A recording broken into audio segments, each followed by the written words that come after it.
पुणे में पकड़ी गई अभिनेत्री, सतारा तक आंच। सेक्स रैकेट के दलालों ने एटीसी के डर ने मुंबई से शिफ्ट किया धंधा। कुछ दिनों मुंबई की एक अभिनेत्री पुणे के एक होटल से रेस्क्यू करवाई गई। उसके साथ उज्बेकिस्तान की भी 2 लड़कियां भी उस दिन सितारा होटल में थीं। सतारा में भी 3 दिन पहले वहां की पुलिस ने एक सेक्स रैकेट का भंडाफोड़ किया था। सतारा में दिल्ली की लड़कियां रेस्क्यू करवाई गई थीं। इन दोनों ही केसों में सेक्स रैकेट चलाने वाले पकड़े गए।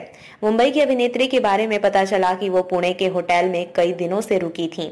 वो जिस दलाल के जरिए देह के व्यापार में शामिल थीं, वो दलाल उसके लिए रोज नए ग्राहक लाता था। दलाल अपना कमीशन काट कर बाकी रकम अभिनेत्री को दे देता था। पहले मुंबई में सोशल सर्विस ब्रांच और मुंबई क्राइम ब्रांच की अलग अलग यूनिट्स भी अलग अलग होटलों में रेड डालती थीं और सेक्स रैकेट चलाने वालों को पकड़ती थीं। All out operation Mumbai police हर 2-3 महीने में करती रहती है। इसमें सभी DCP, ACP, senior inspector, inspector व अन्य पुलिस स्टाफ को रखा जाता है। इस ऑपरेशन में पूरे शहर की जगह जगह नाकाबंदी की जाती है। रिकॉर्ड वाले जमानत पर बाहर आए अपराधियों, तड़ी पार अपराधियों, ड्रग्स कारोबारी, ट्रैफिक नियमों का उल्लंघन करने वालों, अवैध हथियार रखने वालों सभी से पूछताछ की जाती है। काफी लोगों पर कार्यवाही होती है, लेकिन इस ऑल आउट ऑपरेशन में एक महत्वपूर्ण कार्यवाही और भी होती है और वो होती है विभिन्न होटलों और लॉजेज की चेकिंग। इस बहाने यदि किसी होटल या लॉज में सेक्स रैकेट चल रहा है तो उसका भंडाफोड़ हो जाता है। उसमें फिर होटल लॉजेज वालों पर भी कार्यवाही होती है। एटीसी अब नियमित होटल लॉज में जाती है। मुंबई पुलिस के एक अधिकारी के अनुसार मुंबई में सेक्स रैकेट को कंट्रोल करने में एटीसी का बहुत असर पड़ा है। इस अधिकारी का कहना है कि पहले एंटी टेरर सेल यानी एटीसी सिर्फ 5 सितारा या इसी तरह के बड़े बड़े होटलों में जाती थी।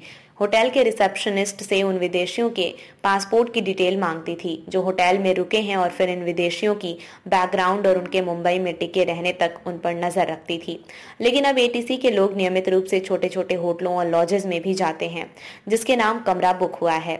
उनका आधार कार्ड, पैन कार्ड की डिटेल मांगते हैं और यदि बिना इनके कोई कमरे में रुका है तो समझ जाते हैं कि कमरे में सेक्स रैकेट चल रहा है। इसके बाद एटीसी के लोग होटल वालों पर एक्शन लेते हैं। कई बार उनका लाइसेंस भी रद्द कर देते हैं। जहां पैसा वहां ही एक्शन।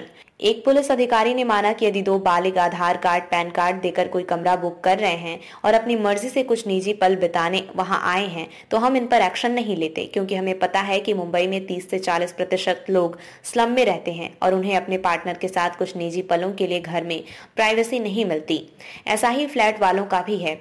मुंबई में ज्यादातर लोगों के 1 या 2 बेडरूम हॉल फ्लैट हैं, जहां बालिग हो चुके बच्चों को अपनी या अपने फ्रेंड्स को बुलाने में झिझक होती है तो वो किसी होटल या लॉज में पहुंच जाते हैं। इस अधिकारी के अनुसार हम एक्शन तभी लेते हैं जब हमें पता चलता है कि रुपए लेकर कोई यहाँ या वहाँ सेक्स रैकेट चला रहा है। चूंकि ऐसे सेक्स रैकेट चलाने वालों को नियमित चेकिंग एटीसी कर रही है, इसलिए सेक्स के कारोबार से जुड़े काफी लोगों ने अपना ये धंधा मुंबई के बाहर शिफ्ट कर दिया है।